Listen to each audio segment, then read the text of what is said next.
इंसान को क्या, इंसान सोचता है चल भी मार्जिन कम कर देता हूँ, ऑर्डर ज्यादा आ जाएंगे। ये नहीं सोचता कि भाई आगे से कस्टमर रिटर्न भी हमारे पास आएगा तो उसी हिसाब से ज्यादा आएगा।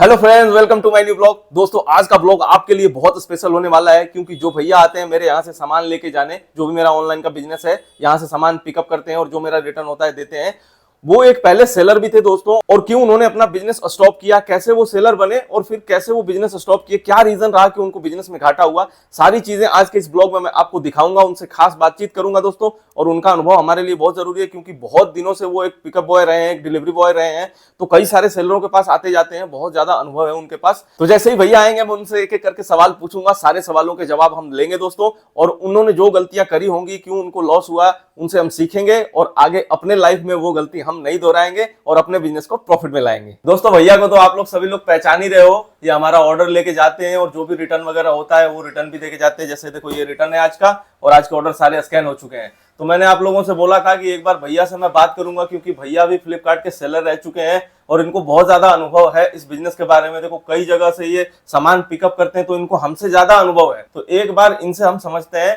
कि ये पहले सेलर थे तो क्या सेल करते थे, छोड़े तो किस मजबूरी में छोड़े, क्या दिक्कत रही, और आगे अभी फिर से इनका विचार है कि नहीं सेलर बनने का, सब कुछ जानेंगे इनके बारे में। अच्छा, ये बताइए सबसे पहले कि आप सेलर जब थे तो उससे पहले क्या करते थे? उससे पहले मैं जॉब ही करता था। अच्छा, भैया का नाम बता देता हूँ। भैया का नाम हृदय है, कई बार मैंने बताया है, लेकिन फिर भी नए व्यूअर के लिए बता देता हूँ। तो आगे बढ़ते हैं। इससे पहले आप जॉब करते थे? हाँ, मैं इसी लाइन में जॉब करता था।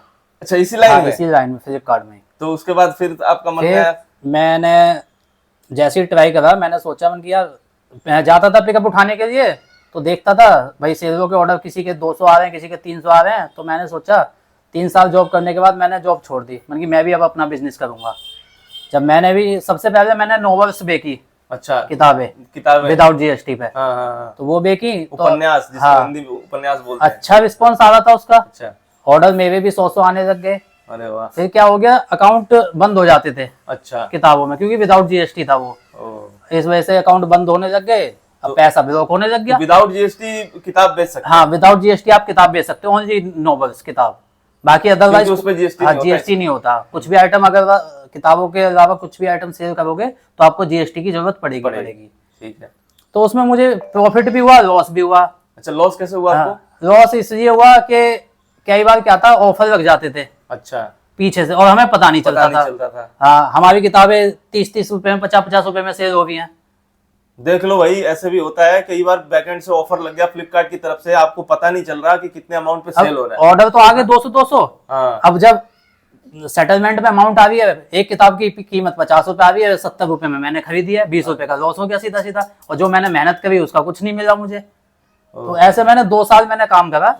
2 साल में मुझे ज्यादा कुछ नहीं लगा, मैंने अपना बिजनेस बंद कर दिया सारा कुछ। फिर मैंने अपने यहाँ जॉब पकड़ी, कि जॉब में क्या होता है, हमें 20,000 रुपए महीने के मिलने हैं। हाँ, वो तो फिक्स है वो, कोई घाटा है? हाँ, घाटा है नहीं कि 20,000 रुपए हमारे आएंगे। हाँ जी, हाँ जी। उसके हिसाब से फिर सोच रहा हूँ थोड़ा भाई आगे, 1 साल बाद या 2 साल बाद दोबारा ट्राई करूंगा। तो जैसे अभी तो आप देख रहे हो कि इतने सारे सेलरों से माल उठाते हो, तो कंटिन्यू काफी सारे लोगों का चल रहा है। जैसे हमारा ही आप देख रहे हो 2 साल होने को है, तो इसी तरीके से और भी सेलर हैं, बहुत सेलर हैं। तो आपको इतना तो अनुभव होगा ही कि इसको प्रॉफिट हो रहा होगा या नुकसान हो रहा होगा इनको, ऐसा तो कुछ नहीं।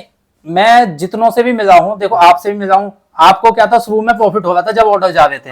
ठीक है, अब ऑर्डर कम हो गए, उसी हिसाब से रिटर्न आता है। तो इसमें लेकिन मेरा कम भी है तो प्रॉफिट हो जाता है, प्रॉफिट भी पता है, लॉस में नहीं रहता हूं कभी भी। क्योंकि आपने जो रेट रख रखे हैं ना, वो थोड़ा हाई लेवल पे रख रखे हैं, ठीक ठाक। बाकी और जो लोग हैं, कोई 20 रुपए पे काम कर रहा है, कोई 30 रुपए पे काम कर रहा है। और ये चीज मैं हमेशा लोगों को समझाता हूँ कि आपको अपने प्रॉफिट से कभी भी कॉम्प्रोमाइज नहीं करना है, वरना क्या होगा, लॉस होगा। देखो, मेरे अगर 20-25 भी आजकल यही एवरेज है ना, मेरा 20-25 का एवरेज आ रहा है।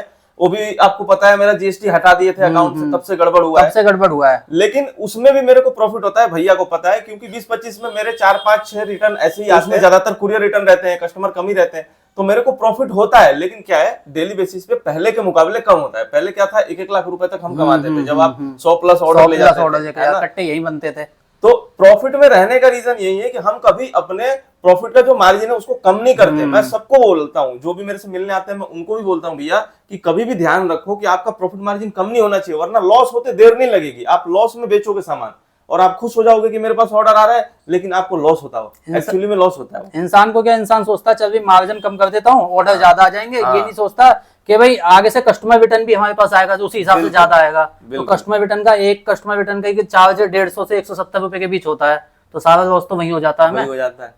तो इस वजह से फिर मेरा तो मन ही उब गया था कि मैं जॉब पकड़ूं। तो मैं अब जॉब ही कर रहा हूँ, मुझे 2 साल हो गए जॉब करते करते। तो आगे अभी किसी और किताबों के अलावा कुछ सोचे नहीं? अब मैं सोचूंगा जीएसटी दूंगा बाद में। अच्छा। लेकिन अभी थोड़ा सा टाइम दूंगा, 1-1.5 साल, उसके बाद। लेकिन कोई ना कोई तो है सेलर जो प्रॉफिट में रहते ही होंगे।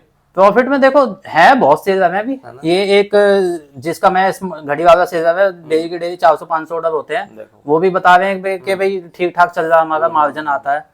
तो और भी है, तो कुछ लोग हैं जो, हाँ और भी हैं, जूते वाला एक यहीं पे केला गोदाम पे, उसे भी अच्छा मार्जिन रहता है।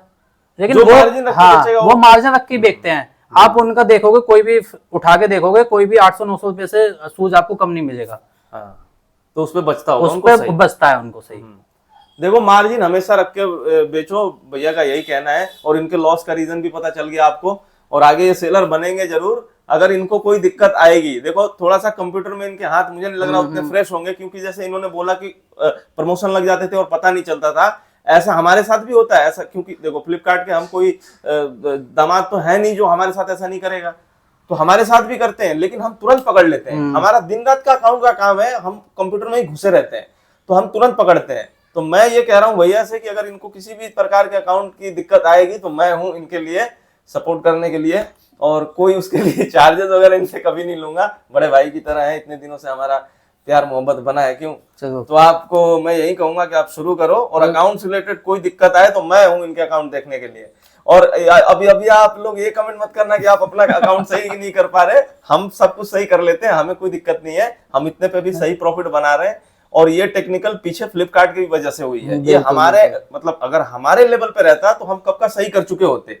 तो जो चीज फ्लिपकार्ट के लेवल पे है ना, उसका हम ठीक नहीं कर सकते। गलती हमारे एंड पे नहीं होनी चाहिए। मेरे कहने का मतलब ये है, जैसे प्रमोशन लग गया तो हटाना है, चेक करना है, तो वो सारी चीजें हमारी जिम्मेवारी है। हम अपना चेक करते हैं, हम खुद हटाते हैं। तो उम्मीद है कि भैया आगे चल के सेलर जरूर बनेंगे। और अभी 20,000 इन्होंने बताया, आगे चल के ये 2 लाख रुपए महीने तक कमाएंगे सेलर बन के। और मैं इनको सपोर्ट करूंगा, जरूर करूंगा। चाहे जो बेचना चाहे, हम सदर बाजार जाएंगे। दिल्ली का सबसे बड़ा होलसेल मार्केट, दिल्ली का क्या देश का, एशिया का सबसे बड़ा होलसेल मार्केट है सदर बाजार। और वहां से इनके लिए माल लाएंगे अलग अलग, और एक दिन इनको पिकअप बॉय से सेलर बनाएंगे दोबारा से। चलो ठीक है। तो आज के वीडियो में इतना ही। आप ही लोगों के रिक्वेस्ट पे मैंने ये वीडियो बनाया। 1-2 कमेंट मेरे पास ऐसे भी आए थे जो कि भैया से इंटरव्यू लेने के लिए डिमांड किए थे कमेंट में, आप लोग देख लेना वीडियो पे जाके। तो मैंने सोचा कि जरूर इनसे बात करूंगा, और इनका जो भी अनुभव रहेगा मैं आप लोगों के साथ जरूर शेयर करूंगा। तो उम्मीद है कि ये वीडियो आपको अच्छी लगी होगी। दोस्तों अगर ये वीडियो अच्छी लगी है तो प्लीज इस वीडियो को लाइक कर दो, चैनल पर नए हो तो चैनल को जरूर सब्सक्राइब कर लो। ये वीडियो देखने के लिए आपका दिल से धन्यवाद। मिलते हैं आपसे अगले वीडियो में, तब तक के लिए tata bye bye, take care, जय हिंद।